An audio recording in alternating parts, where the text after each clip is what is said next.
Philippe Bailly, bonjour. Bonjour. Bienvenue au Buzz Média Orange Le Figaro. Vous êtes le fondateur et président de NPA Conseil, une société de conseil dans l'audiovisuel, et puis l'auteur de ce livre qui vient de sortir pour en finir avec l'exception culturelle. Alors, on va commencer par ça. L'exception culturelle en France, c'est un principe fondateur. Vous voulez en finir, vous allez avoir des ennuis? Non, la difficulté, c'est que l'exception culturelle, qui était un idéal un peu universel selon lequel la culture, c'est un peu plus qu'un bien ordinaire, cette exception culturelle, elle est devenue une exception française, reposant sur une architecture réglementaire et législative très sophistiquée. On a un peu voulu régler toutes les situations.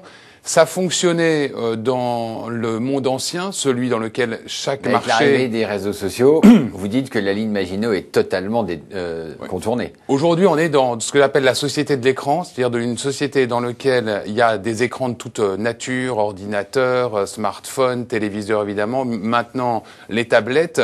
Chacun a un, voire deux et demain 3 écrans à sa disposition qui sont tous connectés et qui vivent tous en temps réel, donc en acheminant des images qui viennent du monde entier. Et dans cet univers, dans cette société de l'écran complètement connectée, la réglementation franco-française, elle a du mal et elle ne protège plus les créateurs. Elle est trop corsetée, elle ne protège plus les créateurs parce qu'elle n'aide pas non plus à l'émergence d'acteurs nationaux importants, les fameux champions nationaux. Aujourd'hui en France, ils ont des allures un petit peu de nains à côté des groupes américains ou asiatiques, que ce soit Sony, Apple ou encore Microsoft. Mais alors, ce que dans le livre vous dites, il faut changer un petit peu, en finir avec l'exception culturelle et passer au rayonnement culturel.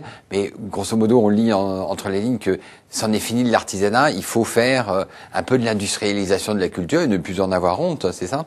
Oui, il y a cette dimension-là. Il y a peut-être 3 choses. D'une part, sur les objectifs, se mettre au clair sur nos objectifs. Est-ce qu'on cherche vraiment encore à protéger l'utilisation du français? Et ça, à mon avis, c'est une cause perdue.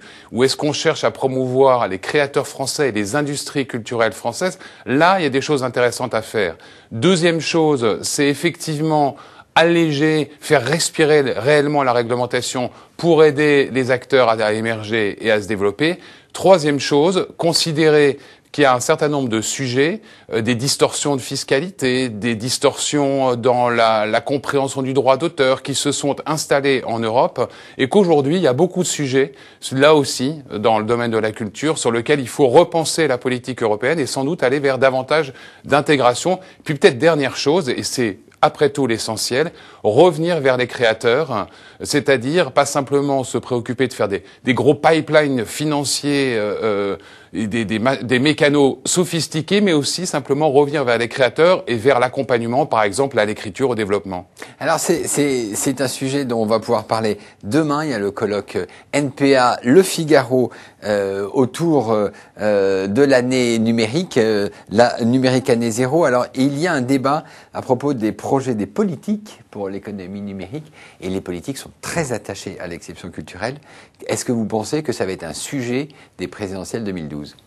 Les domaines du numérique au sens large vont forcément être au centre du débat. D'abord parce que fin novembre, ça y est, on aura fini le passage au numérique, d'où le thème un peu de ce colloque. La télévision numérique. La télévision numérique, mais au-delà, on voit bien l'Internet qui est présent partout dans nos poches, sur nos ordinateurs, sur nos télés. Évidemment, les politiques n'y sont pas indifférents, à la fois en termes de fracture numérique ou de réduction de cette fracture, être sûr que tout le monde en France soit connecté. Alors, il y a un objectif gouvernemental qui dit généralisation de l'accès à très haut débit en 2020. On verra demain. C'est aussi un objectif de l'Europe.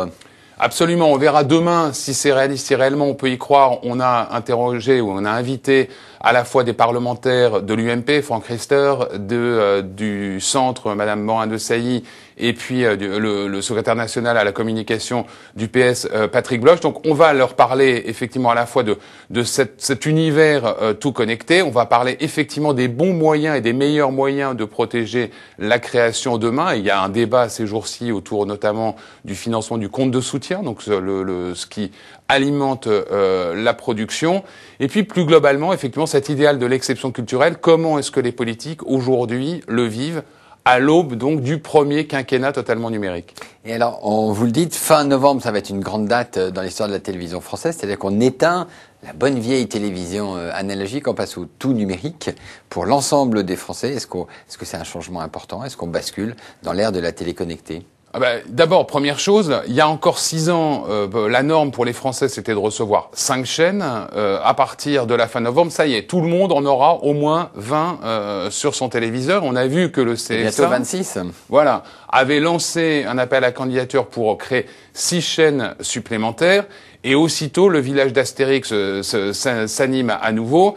On a à peine le temps de se féliciter de ce processus qui s'est plutôt bien passé. Et aujourd'hui, on se demande ce qu'on va mettre dans ces tuyaux nouveaux de TNT. Demain, pour en discuter et pour en débattre, on aura à la fois le ministre de l'Industrie, Éric Besson, et son collègue de la Culture, Frédéric Mitterrand. On a le président du CSA, donc l'arbitre des élégances en matière d'attribution de fréquences, Michel Boyon. Et puis on aura les principaux acteurs du secteur, puisqu'on aura à la fois le PDG de TF1, celui d'M6, celui de Canal, le PDG de France Télévisions, et puis le patron de France Télécom, Stéphane Richard, sachant qu'aujourd'hui, entre audiovisuel et télécom, la liaison est malgré tout toujours permanente. Très bien. Tous ces gens-là débattront demain. Philippe Bailly, je vous remercie et nous nous retrouvons avec un nouvel invité. Merci.